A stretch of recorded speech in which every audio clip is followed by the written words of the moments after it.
My parents kicked me out on my 18th birthday. Years later they tried to seize my new home, but I called the police and had the last word. That day should have been a big deal, right? A milestone or something special. I was expecting at least a small family dinner, maybe some cake, just a chance to relax. But no, things went the opposite way, and it still feels unreal. I had no clue what was about to happen when I woke up that morning. I remember walking into the kitchen, the smell of coffee hitting me like every other day. My dad was sitting at the table with this serious look on his face, but it wasn't the "you messed up" kind of serious. It was more like he was getting ready to deliver big news. My mom was standing near the sink, her back to me, pretending to wash dishes, but I could tell she was just avoiding eye contact. I said, "Hey, what's going on?" trying to read the room. Then my dad just said, "Steve, you're 18 now, time to be on your own." That was it, flat and cold, like he was telling me the weather. I stood there, kind of shocked, waiting for him to laugh or something, like it was a joke. But no, he was dead serious. I asked, "Wait, what do you mean?" He replied, "You're an adult. It's time for you to leave and figure things out." I looked over at my mom hoping she'd say something, anything, but she just kept her back turned, scrubbing the same plate over and over.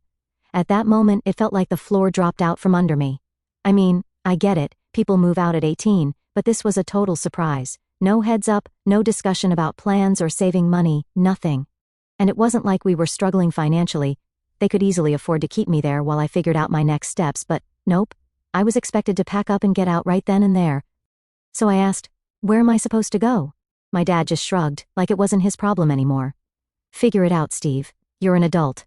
My head was spinning. It felt like one of those moments where everything moves in slow motion, and you're just stuck, trying to process it all. I didn't even know where to start. I said, "Wait, am I in trouble? Did I do something?" He just repeated, "It's time to grow up." It's funny because, up until that point, I thought I had a pretty okay relationship with them. Sure, we had our arguments, but nothing that seemed like a get out and don't come back kind of thing. So I started asking, "Is this about me not going to college right away? I told you I needed time to figure things out," but my dad waved me off saying, "You've been freeloading for long enough, it's time to go." I felt my face get hot, that kind of anger that makes your hands shake. But there was nothing I could say to change his mind. I stood there for what felt like forever, hoping my mom would jump in, but she stayed silent, like I wasn't even there. That hurt more than anything my dad said. It was like she had already checked out of caring about me. Finally, I gave up arguing. What was the point? I went to my room, grabbed the biggest duffel bag I could find, and started shoving my stuff in, clothes, some books, my laptop, anything I thought I'd need. It was all happening so fast, and I felt this tightness in my chest, like I couldn't breathe. The walls of my room felt like they were closing in, like this place I'd called home for so long was suddenly suffocating me. I remember looking around my room at all the posters and random stuff I had collected over the years. It was like watching my childhood get packed away in minutes. The room felt empty and cold when I was done, and it hit me that this was it, I wasn't coming back. When I came back out with my duffel bag, my dad didn't even look up from his coffee. My mom finally turned around, but she just looked past me, like I was some stranger passing through. I tried one last time, "Are you really just going to kick me out like this?" She finally spoke, but her voice was so cold. "It's for your own good, Steve." I didn't know what to say. It felt like everything was happening to someone else, like I was watching my life from the outside. I walked out of the house, my bag slung over my shoulder, feeling the weight of every step.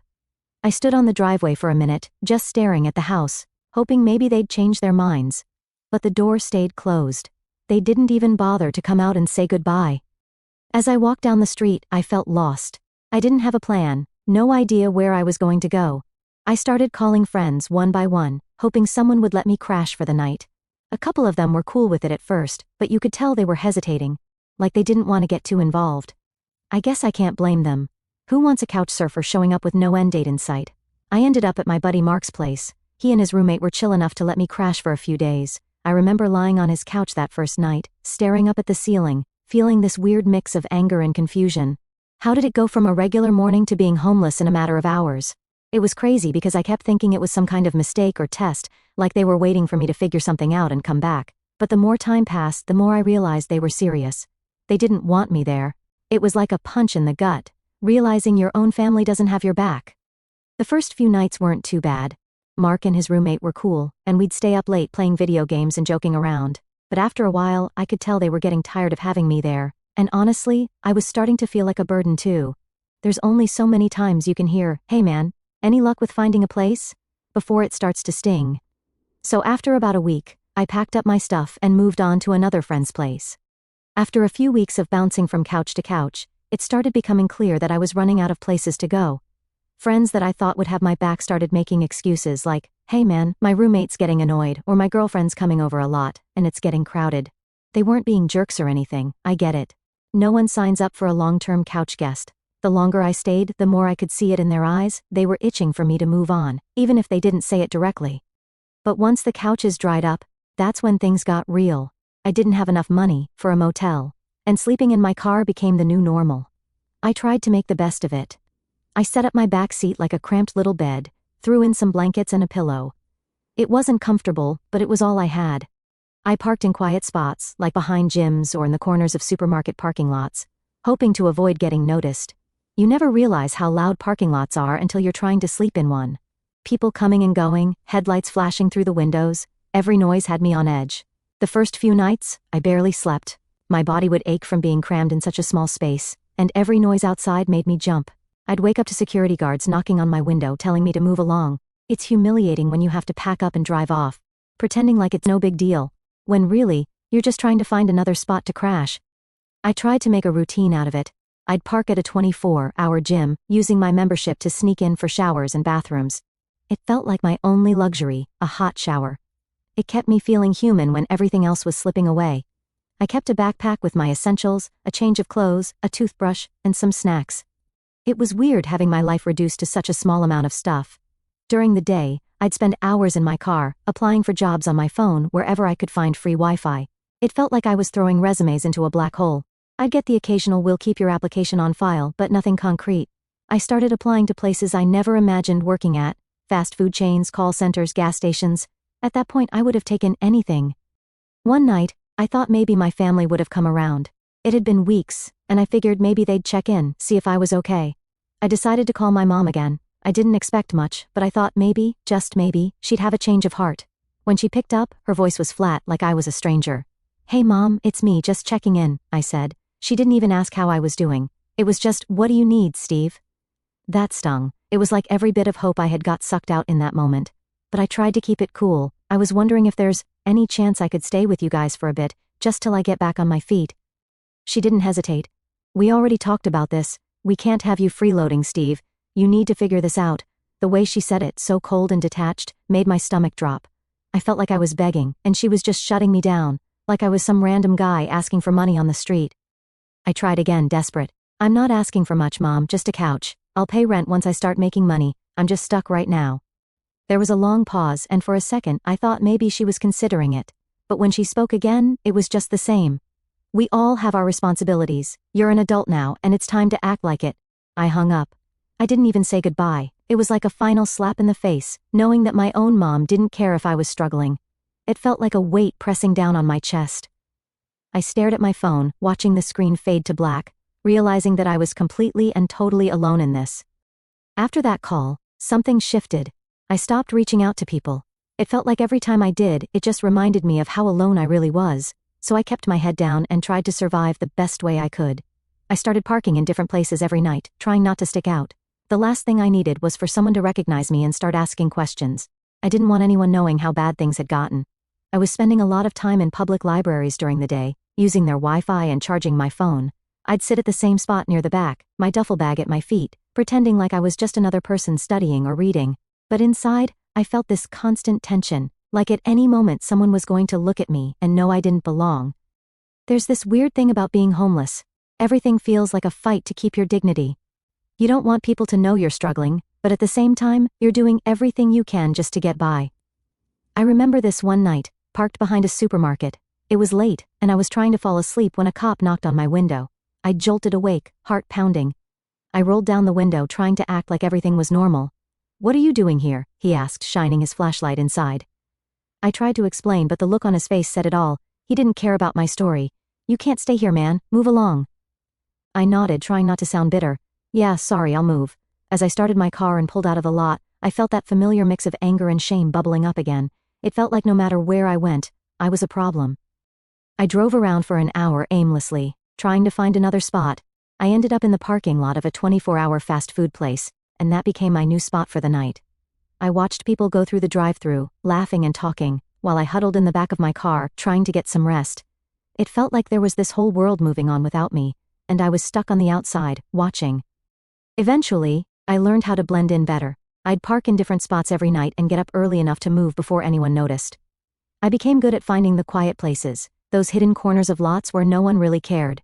But even then, I couldn't shake the feeling that everything was temporary, that any minute someone would come knocking again, telling me to move on.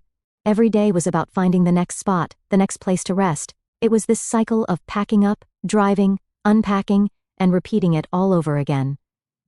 I started feeling like I was in survival mode all the time, like I couldn't let my guard down, not even for a second. There were days when I'd sit in my car, staring at my phone, wondering if I should call anyone. My family, friends, even my brother. But I knew how those calls would go. They'd either laugh or tell me to man up, so I just stopped trying. It felt like every time I reached out I was proving them right, proving that I was the screw-up they thought I was. But through all of it, I kept applying for jobs, kept trying to find a way out. I didn't want to stay stuck in that car forever. I was determined to find something, even if it was just a tiny chance to pull myself out of the mess I was in. But man, it was a lonely fight. Living out of my car wasn't easy. But after a while, I got into a rhythm. I figured out where to park, what time to move, and how to stay invisible. It was all about survival, just keeping my head down and pushing through. But even with all that, there were days where I felt like I was just going in circles. I spent a lot of my days at a 24-hour gym. I had this cheap membership that let me shower and keep myself somewhat clean. It was one of the only places where I didn't feel completely out of place. I'd go there, clean up, and then sit in my car, applying for any job I could find. It was like a full-time hustle, and it felt like for every 10 applications I sent out, maybe one would get a response. And those responses were usually the same. We appreciate your interest, but we've decided to move forward with other candidates. I was starting to feel like maybe this was it, that I'd just be stuck like this. But then, one day, I finally caught a break. A retail store called me for an interview. I remember getting that call and feeling this mix of hope and nerves. It wasn't a dream job by any means, but at that point, anything was better than nothing. I showed up to the interview wearing the best clothes I had, which was basically the cleanest shirt from my car, and some jeans that were starting to fray at the ends. I walked in, trying to act like I had everything together, but inside, I was a mess. I was thinking, please, just give me a chance. The manager, this guy named Tony, seemed chill enough. We talked for a bit, and he asked the usual questions. Availability, experience, stuff like that. I tried to stay confident, like I had it all figured out, but I could tell he saw through it a bit. Then he asked, "Do you have reliable transportation?" I hesitated for a second, thinking about how I basically lived in my car, but I just nodded. "Yeah, I've got a car." I left out the part where it was my makeshift home. Tony stared at me for a moment, like he was sizing me up.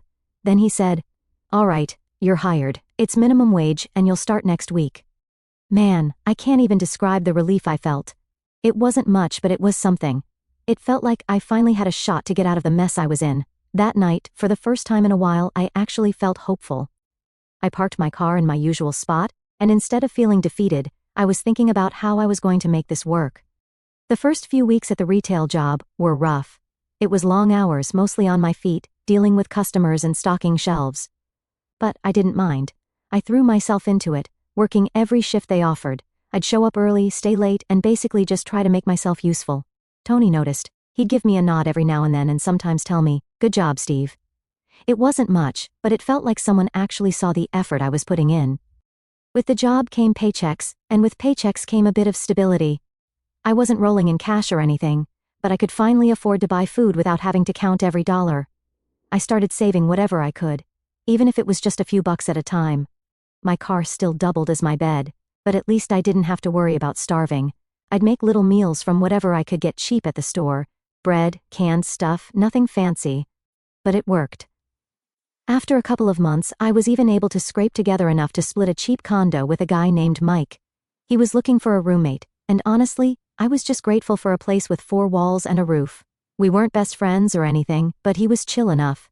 We agreed to split the rent and utilities right down the middle, and that was that.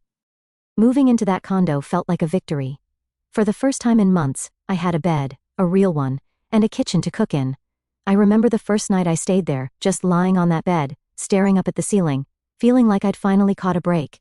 It wasn't perfect, far from it, but it felt like I was finally clawing my way out of the hole I'd been stuck in for so long.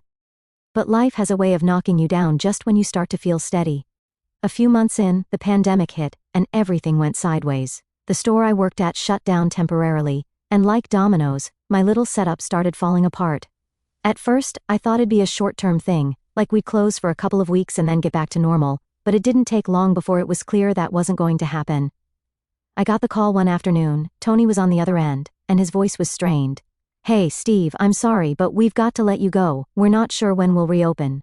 I tried to stay calm, but inside I felt everything crumbling again. I thanked him for the opportunity, but the minute I hung up, I just sat there staring at my phone, wondering what the hell I was going to do now. My roommate Mike was in the same boat.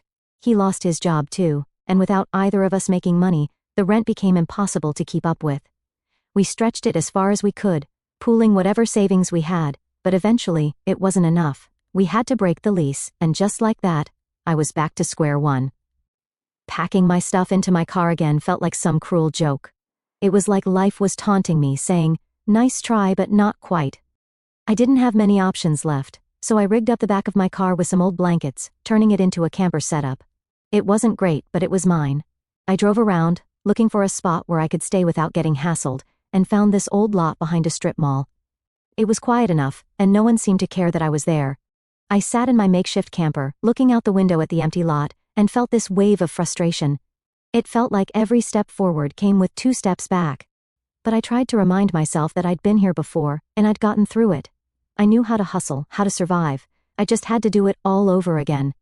There were nights where I'd lie there, staring at the ceiling of my car, feeling the weight of it all. It's hard to stay hopeful when everything feels temporary, like you're one step away from losing it all again. But at the same time, I knew I had no choice but to keep pushing forward. I'd done it once, and I'd have to do it again. The days started to blur together. I'd wake up early, head to the gym for a shower, and then spend hours looking for work online. I applied for everything: warehouses, grocery stores, delivery gigs, anything that would get me back on my feet. The stress was constant, but I kept telling myself, you just need one chance, one job to get things moving again. Some nights, I'd pull up to the same fast food place and park in the corner of the lot, watching the cars go through the drive-thru, headlights cutting through the darkness. It felt like the world was still moving while I was stuck in place, waiting for something to give. But as rough as it was, I refused to let myself give up. I'd made it through before, and somehow, I was going to do it again. Living in my car again felt like hitting the reset button, but this time with an even bigger challenge. I had been through this once already, so I knew the drill, but there was this constant weight on my shoulders. It's like, yeah, I knew what to do, but man, it felt 10 times harder to get back up when everything was closing down around me. Everywhere I looked, businesses were shutting their doors, and the job market was tighter than ever. I kept applying for anything I could find, but it was getting bleak. Weeks went by and every day felt the same, sending out resumes, checking my phone, and seeing nothing but rejections or, worse, no replies at all. I started to wonder if I was ever going to catch a break again. I knew I couldn't stay stuck like this, but without an income, it felt like I was trapped in a loop. But then, one morning, I got a call. It was from this warehouse I'd applied 2 weeks ago. Honestly, I'd almost forgotten about it because I sent out so many applications. The guy on the phone sounded straightforward. "Steve, we've got an opening. It's long hours, but if you're available you can start next Monday." I remember sitting there in my car, gripping the phone, trying not to sound too desperate as I agreed. I could barely believe it. Finally, a break. The warehouse was about 30 minutes away from where I'd been parking my car, and I was ready to do whatever it took to make it work. The day before my shift, I drove over there to check out the area and parked my car in a lot nearby, figuring I'd sleep there for the night. It wasn't the best spot, but I wanted to be close enough to make sure I got there on time when I showed up for the first shift. I was nervous. It was one of those massive warehouses with rows and rows of boxes, pallets stacked high. I walked in, and it was loud. Forklifts buzzing around, people shouting instructions. I felt a bit out of place at first, but I told myself to just focus on getting through the day. My boss, Mr. Thompson, was this older guy, gruff but fair. He gave me the rundown, showing me what needed to be done, moving boxes, sorting inventory, loading trucks. It was physically demanding, but that didn't bother me. I was just grateful to be working again. I pushed myself hard that first day, lifting everything I could, moving as fast as possible, just trying to show that I wasn't some lazy guy off the street. After my shift, I went up to Mr. Thompson and I figured I'd ask a favor. "Hey, I know this is kind of a weird request, but is it okay if I park my car in the lot here, just until I get things figured out?" I expected him to say no, but he paused, studying me for a second. You planning on sticking around, Steve? He asked. I nodded. Absolutely, I'm here to work. He scratched his head for a moment, then nodded back. All right, just make sure you're not in anyone's way, and you can hook up to the outlet over there if you need power. I felt this wave of relief. It might have been a small thing for him, but for me, it was huge. Being able to park without worrying about getting kicked out was like a weight lifting off my chest. That night, I pulled my car into a corner of the lot and plugged in, setting up my little camper space. Having lights and a bit of heat felt like a luxury.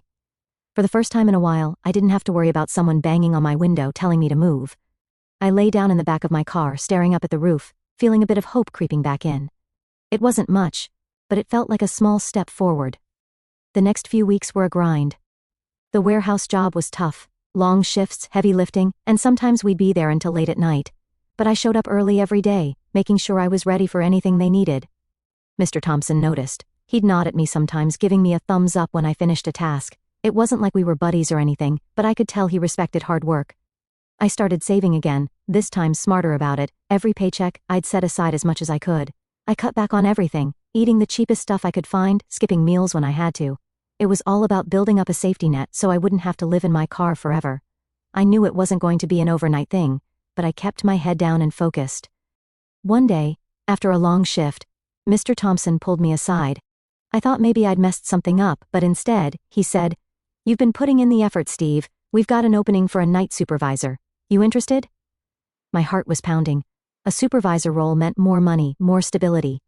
I nodded so fast I probably looked desperate, but I didn't care. Yes, absolutely, I said. The promotion was a game changer. It wasn't a huge raise, but it was enough that I could start thinking about the future. I started looking online for cheap apartments or even small manufactured homes. It felt good to have options again, to feel like I was moving forward instead of just surviving. As the weeks went by, I got better at the job. I learned how to manage shipments, oversee other workers, and make sure everything ran smoothly. It felt good to have responsibility, like I was proving to myself that I could handle more. And the best part? I was getting closer to my goal. Every dollar saved was one step closer to getting out of my car for good. I remember this one night, after a long shift, I was sitting in my car, looking up places online, and I found this manufactured home that was within my budget. It wasn't anything fancy, but it had 3 bedrooms, a small kitchen, and it was in a quiet park not too far from the warehouse. I stared at the screen, my heart racing. It felt like I was finally getting a glimpse of a life that wasn't just about scraping by. I saved the listing and told myself, just a few more months of grinding, and this could be yours.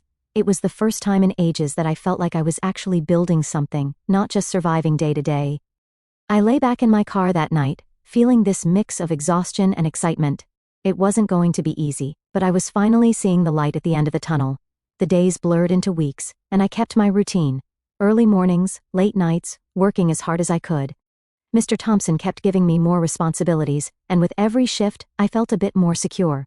It was like, for the first time in a long time, I wasn't just reacting to everything falling apart. I was actually in control, and it felt good. Of course, it wasn't perfect. Living out of my car was still rough. There were nights when the cold crept in, and no amount of blankets could keep me warm enough. But I held on to the thought of that manufactured home, of finally having a place that was mine, where I wouldn't have to worry about being kicked out or moving on. That hope was enough to keep me going. So that's where I was, working, saving, and slowly, bit by bit, building something for myself. It wasn't easy, but I knew I was on the right track. After months of grinding and saving, things were finally looking up. I'd saved enough to seriously consider getting that manufactured home I'd been eyeing. I remember driving past it a few times, just to get a feel for the neighborhood. It was a quiet spot, surrounded by trees and tucked away from the main road. It felt like the kind of place where I could actually breathe for once. It was far from fancy, but to me, it was perfect. One afternoon, I called the real estate agent listed on the sign. My hands were shaking as I dialed the number. I kept thinking about all the things that could go wrong. What if they ran a credit check and saw my terrible history? What if someone else had already put an offer down? But I pushed those thoughts aside and waited as the phone rang. The agent was this cheerful guy named Pete. He asked a few basic questions, and I tried my best to sound confident, like I wasn't living out of my car and just barely making it. We set up a time for me to come check out the place. When I hung up, I felt this weird mix of nerves and excitement. This could be my shot at turning things around for good, but it also felt like everything was riding on it. The day of the viewing, I pulled up to the home early, parked my car around the corner, and tried to make myself look presentable. I had one decent button-up shirt left, and I hoped it would be enough. Pete was already there when I walked up, a big smile on his face. He shook my hand and started showing me around. Inside, it was simple, a small kitchen, a living room, and 3 bedrooms. The walls were plain, and the floors were a bit scuffed up, but it felt right.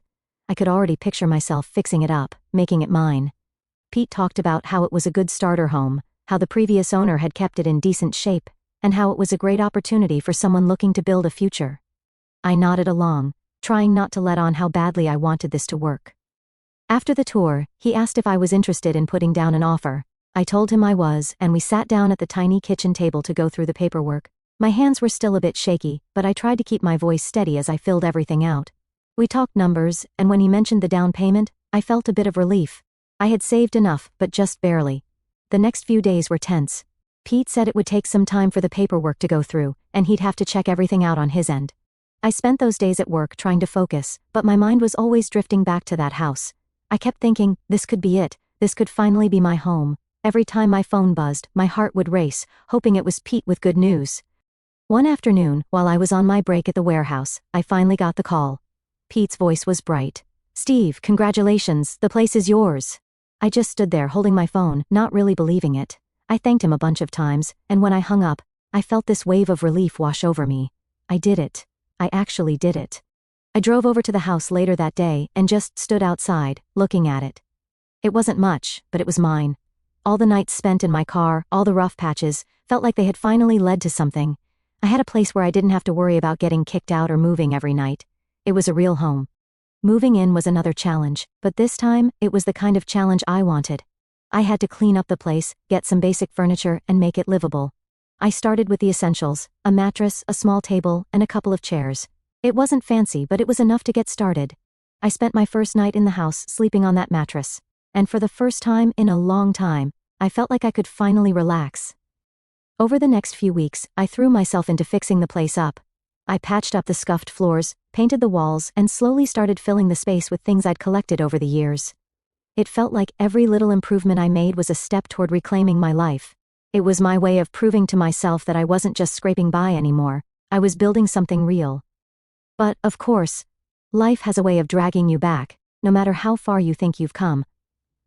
A few weeks after moving in, I made a mistake. I posted about the new place on social media. I guess I was feeling proud and wanted to share it, even if I hadn't talked to most of my family in ages. I posted a picture of me holding the keys in front of the door, captioned it with something like, "From living in my car to owning my first home, never give up." The response was huge. Friends, old co-workers, even some people I hadn't spoken to in years were leaving comments and congratulating me. It felt good to have that support. But then, of course, the past had to show up. One afternoon, I was unpacking a box of kitchen supplies when there was a knock on my door. I thought it might be a neighbor stopping by to say hello, but when I opened it, I was met with a familiar face, Dan, my older brother, standing there with his wife and kids. "Hey Steve, saw your post. Nice place you got here," he said, stepping inside like he owned the place. His wife and kids followed, looking around like they were scoping the place out. I was caught off guard. "Dan, what are you doing here?" I asked, my voice tight. Dan gave me this casual shrug, like it was no big deal. "Well, since you've got all this space now, and it's just you, we were thinking maybe we could move in. You wouldn't even notice us." I stood there, my hands tightening into fists. I was furious. "No, Dan, this is my home." That's when he pulled out some papers, and waved them in front of me. "Look, we even drew up rental agreements. You can stay in your camper, it's what you're used to, right?" I felt my blood boil, the audacity. I snatched the papers and scanned them. They were fake. My signature wasn't even close. I looked him in the eye, my voice steady. "Get out of my house, Dan. Now." He didn't move, his expression shifting to something darker. "Come on, Steve. Don't make this difficult. We're family." That's when I knew they weren't leaving on their own. I pulled out my phone and dialed the police. As I stood there, waiting for them to arrive, I felt this overwhelming sense of betrayal, my own brother trying to take over my life again. When the cops showed up, they took one look at the papers and saw right through it. They told Dan and his family they had to leave, and they did, but not before giving me this look, like I was the one in the wrong. As they drove off, I felt this mix of anger and relief. The house was mine, and no one was going to take that from me. That night, as I locked up the house, I felt a sense of peace I hadn't felt in years.